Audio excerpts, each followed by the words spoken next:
Hello दोस्तों, कैसे हैं आप सब लोग। होप कि आप सब लोग बहुत अच्छे होंगे। आज हम लोग महात्मा गांधी काशी विद्यापीठ के बीकॉम के सेकंड सेमेस्टर का फाइनेंशियल अकाउंटिंग का प्रीवियस ईयर पेपर को डिस्कस करने जाए। दोस्तों ये एग्जाम आपका 20 अगस्त 2023 को हुआ था।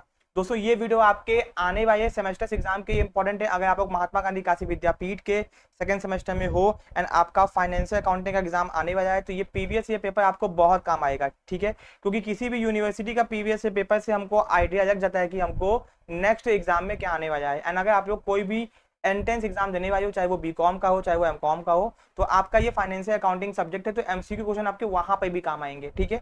तो अब दोस्तों दोनों ही एग्जाम में आपके काम आएंगे, चाहे वो आपका एंट्रेंस एग्जाम हो चाहे वो आपका सेमेस्टर एग्जाम हो, ठीक है। अब दोस्तों ये ठीक है, ये जो आपका पेपर कोड है ये आपका है पेपर कोड सी, ठीक है। पेपर कोड ये सी है दोस्तों। ए कोड होता है, बी होता है और सी होता है। तीनों में क्वेश्चन सेम होते हैं, बस क्वेश्चन आगे पीछे होता है, ठीक है। तो चलो अपना क्वेश्चन को हम लोग डिस्कस करते हैं, ठीक है। अब दोस्तों पहला क्वेश्चन आपके सामने यहाँ पे आ गया, ठीक है। तो अ क्रेडिटर में apply for initiating and insolvency resolution process. एक क्रेडिटर जो होता है, क्या बोलते हैं, अपने बिजनेस को बंद यानी दिवालिया घोषित करने के लिए प्रोसेस को स्टार्ट करता है। तो वो कैसे स्टार्ट करता है? वो खुद से भी स्टार्ट कर सकता है, क्रेडिटर्स के साथ मिलकर स्टार्ट कर सकता है, एंड रिजोल्यूशन पास करता है, या फिर दोस्तों एनी ऑफ द अबव। इसका answer any of the above हो जाएगा। तो दोस्तों all the income related to voice are recorded on the. जितने भी वॉइस अकाउंट की इनकम होती है उसको हम लोग किस साइड वॉइस अकाउंट के रिकॉर्ड करते हैं? इनकम को रिकॉर्ड करते हैं क्रेडिट साइड के अंदर। दोस्तों सब कुछ मैंने आपको पढ़ाया हुआ है। How many insolvency act apply in India? कितने एक्ट अप्लाई होते हैं? Provincial turn insolvency act and presidency turn insolvency act, दो होते हैं। The expenses which are not departmental. कौन से खर्चे डिपार्टमेंटल नहीं होते हैं, ठीक है। The expenses which are not departmental, ठीक है। हाँ, नॉट यहाँ पे लगा हुआ, क्वेश्चन में नॉट ध्यान से देखा करो, ठीक है। इसका आंसर हो जाएगा, उसको हम लोग चार्ज कर देते हैं general profit and loss account के अंदर, ठीक है। Branch adjustment account is prepared by. जो ब्रांच एडजस्टमेंट अकाउंट होता है उसको कौन प्रिपेयर करता है? Head office of the dependent branch, ठीक है। दोस्तों in instalment payment system when is the purchase the owner of good. देखो इंग्लिश में जो क्वेश्चन लिखा है ना, थोड़ा सा क्वेश्चन गलत है। In instalment payment system when is the purchase the owner of goods. जो हिंदी में आपको मतलब समझ में नहीं आएगा, लेकिन अगर हिंदी इंग्लिश में सॉरी हिंदी में पढ़ोगे, किस भुगतान पद्धति में वस्तु पर क्रेता का स्वामित्व हो जाता है? यानी कि जब हम लोग कोई भी सामान इंस्टॉलमेंट पेमेंट सिस्टम में खरीदते हैं तो हम लोग उसके ओनर कब बनते हैं? ऐसे तो on the payment of first installment. जैसे ही पेमेंट करेंगे सामान हमारे हाथ में आएगा, हम लोग ओनर बन जाएंगे। पेमेंट करने के बाद में जैसे ही सामान आपको रिसीव होता है, यानी कि on the delivery of goods, इसका आंसर ये हो जाएगा। बहुत से बच्चे इसका आंसर ये मारेंगे थर्ड वाला, बट यहाँ पे ध्यान रखना कि एक्चुअल में सामान जब हाथ में आता है ना, तब आप ओनर बनते हो, ठीक है। इस बात को ध्यान में रखना। फिर दोस्तों यहाँ पे क्वेश्चन नंबर आपका 7, ठीक है। Voyage account is prepared by which company? Voyage account कौन सी कंपनी बनाती है? सिंपल सी बात है, शिपिंग कंपनी बनाती है। Statement of affair is prepared by. तो भैया इसको प्रीपेड एड किस रेट पे कहते हैं? तो इसको कहते हैं दोस्तों नेट रियाइजेबल वैल्यू, शुद्ध वसूली योग्य मूल्य पर, ठीक है। द रियाइजेबल ऑफ डाउटफुल डेप्ट इज ऑलवेज। जो भी हमको डाउटफुल डेप्ट से मिलता है पैसा, उसको हम दोस्तों क्या बोलते हैं, क्या कहते हैं बताइए? यस देन बुक वैल्यू, इसका आंसर हो जाएगा। संदिग्ध त्रयों की वसूली सदैव बनी रहती है बुक वैल्यू पे, एंड सिंपल सी बात है, बुक वैल्यू से कम ही पैसा आपको मिलता है, इसीलिए यस देन बुक वैल्यू इसका आंसर होगा। The money paid for the transportation of person. जब भी हम लोग ट्रांसपोर्टेशन में लोगों को यहाँ से वहाँ लेके जाते हैं, तो जो पैसा हमको रिसीव होता है उसको बोलते हैं पैसेज मनी, ठीक है। से invoice are first entered in, इसको कहाँ रिकॉर्ड करते हैं? सेल्स जर्नल में रिकॉर्ड करते हैं। The amount paid at a time of hire purchase agreement. जो भी पैसा हम लोग हायर परचेज एग्रीमेंट के टाइम में पे करते हैं, उस पैसे को बोलते हैं डाउन पेमेंट, ठीक है। फिर under double account system profit is disclosed इन, उसको दिखाते हैं नेट रेवेन्यू अकाउंट के अंदर, ठीक है। अब दोस्तों काइंड्स ऑफ अकाउंटिंग, अकाउंटिंग कितने टाइप्स की होती है? फाइनेंशियल अकाउंटिंग होती है, कॉस्ट अकाउंटिंग होती है, मैनेजमेंट अकाउंटिंग होती है, टैक्स अकाउंटिंग होती है, इन्फ्लेशन अकाउंटिंग होती है, गेन अकाउंटिंग होती है, बहुत सारे टाइप्स की होती है। यहाँ पे ऑल ऑफ द अबव हो जाएगा। अकाउंटिंग को दोस्तों आर्ट भी कहा गया है, साइंस भी कहा गया है। Amount withdrawn by businessman for personal use. जो बिजनेसमैन अपने पर्सनल काम की पैसा निकालता है उसको ड्राइंग बोलते हैं। Accounting is commonly treated as language of business. Accounting को बिजनेस का लैंग्वेज कहा गया है, सही बात है। द पॉलिसी, ये ऐसी कौन सी पॉलिसी है कि anticipate no profit and provide all possible losses arisen due to. यानी कि जितनी भी फ्यूचर में होने वाले लॉसेस हैं उसको ध्यान में रखो, प्रॉफिट को इग्नोर मारो। इसका आंसर हो जाएगा कन्वेंशन ऑफ कंजर्वेटिज्म, ठीक है। रेवेन्यू इज जनरली रिकॉग्नाइज, बहुत ही इंपॉर्टेंट क्वेश्चन, बहुत सारे एग्जाम में पूछा गया है। रेवेन्यू कब हमको होता है, कब दोस्तों इसको मानेंगे? यानी कि सामान्यतः आगाम का लेखा उस समय किया जाता है, यानी कि भैया रेवेन्यू आपने पैसा कब कमाया ये आप कब मानते हो, ठीक है? जब गुड्स डिलीवर्ड हो जाता है। Accounting principle are based on, important question है। प्रैक्टिकबिलिटी बहुत सारा, इसका आंसर ऑल ऑफ दिस मार दोगे, ऐसा मत करना, ठीक है। फिर दोस्तों क्वेश्चन नंबर अपने आते हैं 21 के ऊपर। इंटरनेशनल अकाउंटिंग स्टैंडर्ड 18 जो है वो किस चीज से रिलेटेड है, वो आपका है रेवेन्यू से। प्रीपेड रेंट दोस्तों, किसी भी नॉमिनल अकाउंट के आगे कोई भी आगे या पीछे वर्ड लगता है तो वो बन जाता है आपका कौन सा अकाउंट, पर्सनल अकाउंट। देखो रेंट क्या है, एक नॉमिनल अकाउंट है। कौन सा अकाउंट है, नॉमिनल अकाउंट है। एंड नॉमिनल अकाउंट के आगे या पीछे जैसे आउटस्टैंडिंग रेंट लग गया या फिर प्रीपेड रेंट लग गया, ठीक है, आगे या पीछे कोई भी शब्द लगता है तो वो पर्सनल अकाउंट बन जाता है, ठीक है। As per accounting standard 26, intangible assets internally generated, जो कि आपकी इंटरनली यानी कि आपने खुद जनरेट की है, उसको हम लोग रिकॉर्ड नहीं करते हैं, ठीक है। Book keeping was first he introduce इन, सबसे पहले कहाँ इंट्रोड्यूस किया गया था, इटली में इंट्रोड्यूस किया गया था। The main function of financial accounting, main function क्या होता है यहाँ पे, अगर बाकी क्वेश्चन ऑप्शन को आप देखोगे, अकाउंटिंग ऑफ और, हिंदी में भी पढ़े हो, accounting of all business transaction, ठीक है। परचेज और बिडिंग फॉर कैश, जब भी बिडिंग को परचेज करते हैं फॉर कैश के, ये देखो बिडिंग परचेज किए तो हमारा बिडिंग हमारे पास में आ गया और क्या बोलते कैश मेरे पास चला गया, तो भैया सिंपल सी बात है, कुछ चेंज हुआ ही नहीं, टोटल एसेट्स जो था मेरा वो चेंज हुआ ही नहीं, पैसा गया तो एसेट्स आ गया, तो कुछ भी चेंज नहीं हुआ, ठीक है, इसलिए टोटल एसेट्स रिमेन अनचेंज। फिर दोस्तों यहाँ पे ध्यान दो, Indian accounting standard issued by, कौन इशू करता है, आईसीआई, इसका फुल फॉर्म हो सकता है। Double entry system is more popular, क्योंकि वो दोस्तों क्या है, साइंटिफिक सिस्टम माना गया है, ठीक है, ओके। एंड 5% ट्रेड डिस्काउंट अगर देते हैं दोस्तों तो ऑन 1500 रुपये, ठीक है, तो 1500 का भैया 5% निकाल लो, यहाँ पे आपका 1500 रुपये है, इसका आप 5% निकाल लो, ठीक है। 5 5 25 का 5 5 6 7 75 रुपये आ गया। और दोस्तों क्या करो, 1500 में से 75 माइनस कर दो, 1500 में से 75 माइनस कर दो, तो आंसर कितना आ जाएगा, 1425 रुपये, ठीक है। ट्रेड डिस्काउंट एक ऐसा डिस्काउंट होता है जिसको देते तो हैं बट रिकॉर्ड नहीं करते हैं, ठीक है। तो दोस्तों ट्राई बैलेंस हमको कौन सा क्या बोलते हैं चीजें दिखाता है, बैलेंस या सब कुछ, मतलब कि डेबिट और क्रेडिट सही से बैलेंस है कि नहीं ये दिखाता है, ठीक है। ट्राई बैलेंस इज दोस्तों ये क्या है, एक स्टेटमेंट होती है। रॉयल्टी अकाउंट दोस्तों बहुत ही सिंपल सा क्वेश्चन है, एक नॉमिनल अकाउंट होता है। Royalty is calculated on a basis of, ये भी मैंने पढ़ाया है, आउटपुट एंड सेल, कितना आउटपुट निकलता है कितना सेल होता है। In mining royalty owner is called, owner को क्या बोलते हैं दोस्तों, मैंने पढ़ाया भी है, लैंड लॉर्ड बोलते हैं। In instalment payment system payment of the goods is done, दोस्तों कैसे होता है, हाफ ईयरली भी होता है, मंथली भी होता है, ईयरली भी होता है, यहाँ पे अप्रोप्रिएट आंसर कौन सा होगा, पीरियोडिक, ठीक है, ओके, मतलब ये एग्रीमेंट के हिसाब से होता है बट यहाँ पे आंसर पीरियोडिक होगा। What is transfer to purchaser under instalment payment system, तो भैया क्या ट्रांसफर किया जाता है, ownership and position of assets, ठीक है।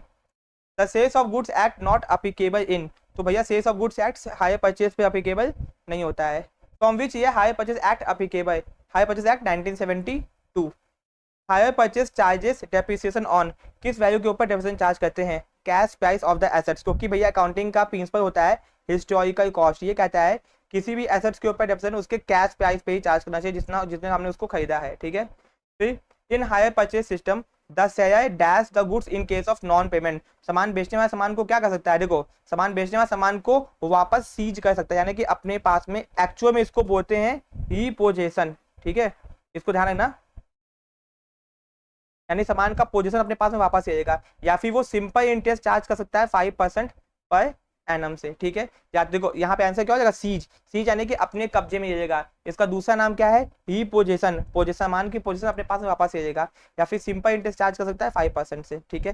यानी हायर परचेज में अगर कोई पैसा पेमेंट नहीं कर पाता है तो सामान बेचने वाला सामान का पोजीशन वापस ले सकता है या फिर सिंपल इंटरेस्ट चार्ज करेगा 5% से। Maintenance of suspense account for repair of assets is open by, इसको ओपन करता है सामान बेचने वाला, ठीक है। Will not be included in branch account, कौन सा ब्रांच अकाउंट में इंक्लूड नहीं किया जाता, तो भैया इसका आंसर हो जाएगा बैड डेब्ट। Dependent branch is that branch जो कि परचेज गुड्स करती है, फ्रॉम मार्केट से भी खरीद सकती है और हेड ऑफिस से भी खरीद सकती है। तो दोस्तों the meaning of 20% profit on sale is cost, इससे बहुत ही सिंपल सा क्वेश्चन है, सिंपल, उसका आंसर हो जाएगा 25%, ठीक है। दोस्तों आगे आते हैं, the head office supplied goods to branch, उसने क्या किया, ब्रांच को गुड्स बेचा, कितने का, at a cost of, cost plus 25%, ठीक है। If the cost price is 20,000 the invoice price baby, invoice price कितना हो जाएगा, इसका आंसर दोस्तों हो जाएगा आपको पहले 20,000, ठीक है, 25% निकालियो, ठीक है, आपका आ जाएगा 5,000 रुपये, ठीक है, 2025 5,000 आ गया। फिर दोस्तों 20,000 में 5,000 जोड़ दो, आंसर आ जाएगा 25,000, देखो 25,000 आंसर दिया है, हाँ 25,000 आंसर दिया हुआ है।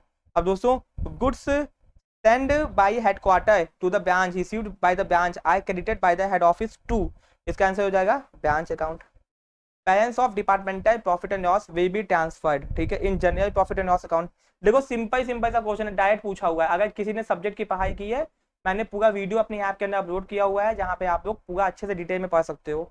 Expenses allocated according to solve ratio of the department are, ठीक है, ये होता है sales commission. Income tax is preferential creditor, ठीक है, तो भैया यहाँ पे आपका दोनों में आता है, बोथ ए एंड बी के अंदर।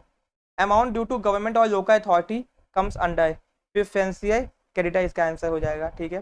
Provincial insolvency act is applicable in, तो ये हो जाएगा। और profit and losses in deficiency account, दोस्तों डेफिशिएंसी अकाउंट वो अकाउंट होता है जब भी बिजनेस बंद होने वाला होता है, तो हम लोग डेफिशिएंसी किस चीज़ की कमी पाई गई है उस चीज़ को पता करने के डेफिशिएंसी को बनाते हैं। तो ये आपका आंसर हो जाएगा लास्ट 12 मंथ, ठीक है। List F of the statement of affair is related to, list F में क्या दिखाते हैं दोस्तों, यहाँ पे कुछ भी नहीं दिखाते, इसका आंसर नन ऑफ दिस हो जाएगा, बट एक्चुअल में इसमें दिखाते हैं लिस्ट एफ के अंदर प्रेफरेंस शेयर, ठीक है, आपको याद रखना होगा। List A B C D E F G H आपको याद रखना होगा, तो इसका आंसर तो प्रेफरेंस शेयर होगा, बट इसमें से कोई आंसर नहीं है, तो यहाँ all of the none of the above हो जाएगा, ठीक है। Under provincial insolvency act rent due to landlord is preferential, ठीक है, इसका आंसर भी दोस्तों नन ऑफ दीज हो जाएगा, ठीक है, इसका भी नन ऑफ दीज हो जाएगा, क्योंकि दोस्तों प्रेसिडेंसी टाउन एक्ट में एक, अब देखो अगर ये प्रोविंशियल पूछा हुआ है, इसमें रेंट को नहीं मानते हैं, लेकिन अगर यही क्वेश्चन प्रेसिडेंसी टाउन वाला होता तो एक मंथ का जो रेंट है उसको मैं प्रेफरेंशियल कैटेगरी में आता, यानी अगर देखो अगर यहीं पे प्रेसिडेंसी लिखा होता क्वेश्चन में, क्या लिखा होता, प्रेसिडेंसी, ठीक है, तो यहाँ पे आंसर हो जाता फॉर 1 मंथ, आंसर क्या हो जाता, एक मंथ के रेंट को हम लोग क्या मानते, प्रेफरेंशियल क्रेडिटर मानते, ठीक है। यहाँ पे क्योंकि प्रोविंशियल पूछा हुआ है इसीलिए प्रोविंशियल के अंदर रेंट को हम लोग नहीं मानते। फिर वॉइज अकाउंट दोस्तों क्या होता है, नॉमिनल अकाउंट होता है। Address commission is shown in, मैंने पढ़ाया हुआ है, debit side of the voyage account. Profit on voyage account is transfer to, इसको भेजते credit side of the profit and loss account, ठीक है। Royalty payable is debited by SE, ठीक है, इसका हो जाएगा royalty account. Royalty earn by SE is credited to, इसको कहते हैं royalty receivable account. The SE to equip short working is related to terms of the agreement, agreement के हिसाब से ही हम लोग इक्विपमेंट कर सकते हैं। Short working unrecoverable in future is transfer to, जो शॉर्ट वर्किंग हम लोग रिकवर नहीं कर पाते उसको कहाँ ट्रांसफर करते हैं, उसको ट्रांसफर करते हैं प्रॉफिट एंड लॉस अकाउंट में। इन case of higher purchase system account is debited with, हम लोग किससे कहते हैं भैया, अकाउंट इज डेबिटेड विथ, इसको कहते हैं कैश प्राइस से, ठीक है। The amount of interest under hire purchase system is credited by buyer to hire vendor account. The cost of goods sold on hire purchase is transfer to, इसको कहते हैं sales account के अंदर। In case of installment payment system total interest received by seller is credited to interest suspense account. Repair to machinery is apportion over different department according, जो भी machine की machine को repair करवाए हो, जो भी उसमें खर्चा हुआ है उस खर्चे को कैसे बांटते हैं, मशीन के वैल्यू के हिसाब से, ठीक है। Under branch final account system the branch account is the nature of, जो कि मैंने कहा था कि एग्जाम में आएगा ही आएगा, एग्जाम में nominal account. Goods send by branch A to B will be debited in to account of branch B. In calculating the closing data branch will be included, दोस्तों इसका आंसर क्या हो जाएगा, क्रेडिट सेल, ठीक है। फिर दोस्तों यहाँ पे question number 70, a branch which keeps complete record of accounting transaction is called independent branch, क्योंकि ये हर चीज को रिकॉर्ड कर सकता है। डिपेंडेंट ब्रांच कैन मेक, वो क्या कर सकता है, चाहे कैश भी कर सकता है चाहे क्रेडिट से भी कर सकता है। When goods are transferred from one department to another department they are called inter departmental transactions. In departmental account expenses या director fees interest transfer to, इसको जनरल प्रॉफिट एंड लॉस में ट्रांसफर कर देते हैं, ठीक है।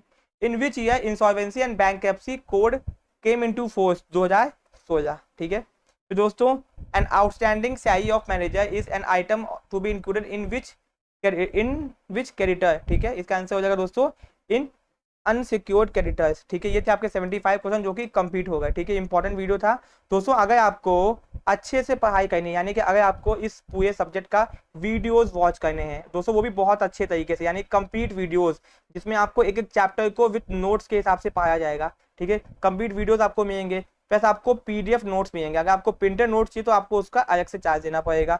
साथ में आपको बहुत सारे एमसीक्यू प्रैक्टिस करने को मिलेंगे, साथ में आपको पीवाईक्यू मिलेगा, प्लस उसका आंसर की मिलेगा, ठीक है। इसके साथ में आपको गाइडेंस मिलेगी कि आपको कैसे एग्जाम में परफॉर्म करना है, जिससे आप अच्छे मार्क्स को गेन कर सको। यानी कि कंप्लीट वीडियोस हो गया, पीडीएफ नोट्स हो गए, एमसीक्यू हो गया, बहुत सारे MCQs chapter wise plus subject wise, PYQ यानी प्रीवियस ईयर पेपर एंड उसके आंसर की भी दोस्तों। एंड आपको दोस्तों जितना भी आपको सपोर्ट चाहिए, जो भी आपको दिक्कत है, ठीक है, गाइडेंस आपको पूरी प्रोवाइड की जाएगी कॉलेज नेशन ऐप के ऊपर, ठीक है। यानी कॉलेज नेशन ऐप को डाउनलोड करो एंड वहां पे दोस्तों आपको कंप्लीट कोर्स मिलेगा मात्र 499 का, ठीक है। तो आप लोग किसी भी सेमेस्टर में, चाहे फर्स्ट में हो, चाहे सेकंड में हो, चाहे थर्ड में हो, चाहे फोर्थ में हो, चाहे फिफ्थ में हो, चाहे सिक्स में हो, MGKVP में हो, चाहे किसी भी यूनिवर्सिटी में हो, तो आप बीकॉम के सेमेस्टर कोर्सेज को परचेज करके अपना एक सेमेस्टर का प्राइस कितना है 499, ठीक है। एंड इसमें आप घर बैठे बैठे ये सारी फैसिलिटी को फायदा उठा सकते हो। एंड दोस्तों बहुत ही कम प्राइस हमने आपके रखा है। एंड अगर किसी को प्रिंटेड फॉर्म में बुक्स चाहिए तो हम लोग आपके घर तक डिलीवरी भी करते हैं, जिसका पैसा एक्स्ट्रा चार्जेबल होता है, ठीक है। यानी कि आपको पूरा जो नोट्स जिसे आप पढ़ते हो उसको प्रिंटेड फॉर्म में, बुक के फॉर्म में आपके घर तक पहुंचा देते हैं, ठीक है जी। तो वीडियो को लाइक करना, कोर्सेज को ज्वाइन करने की कॉलेज नेशन ऐप को डाउनलोड करना, ठीक है। मिलते हैं अपने नेक्स्ट पार्ट में। Thank you so much.